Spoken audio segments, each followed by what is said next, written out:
आज पुन्हा एकदा सोन्याच्या किमतींनी नवा उच्चांक गाठला आहे आणि बाजारात खरेदीसाठी गर्दी वाढताना दिसत आहे. 16 एप्रिल रोजी 24 कॅरेट सोन्याच्या दरात तब्बल 1420 रुपयांची वाढ झाली असून 10 ग्रॅमचा भाव थेट 1,55,000च्या पुढे गेला आहे. मुंबई आणि पुणेमध्ये 24 कॅरेट सोनं सुमारे 1,55,360 रुपयांवर पोहोचलं आहे, तर यामध्ये 22 कॅरेट सोनं 1,42,410 रुपयांवर विकलं जात आहे.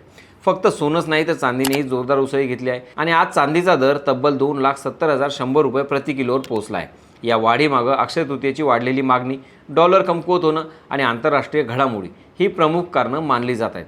त्यामुळे गुंतवणूकदार पुन्हा सुरक्षित पर्याय म्हणून सोन्याकडे वळताना दिसत आहेत. म्हणजे सणासुदीच्या तोंडावर सोनं चांदी पुन्हा एकदा महागलं आहे आणि खरेदी करायची असेल तर आता निर्णय पटकन घ्यावा लागणार. तुम्ही या वाढत्या दरात सोनं खरेदी करणार की थांबणार? कमेंटमध्ये नक्की सांगा. आणि अशाच महत्त्वाच्या अपडेटसाठी त्याचं काय महाराष्ट्राला इंस्टाग्रामला फॉलो करा आणि यूट्यूबला सबस्क्राईब करायला विसरू नका.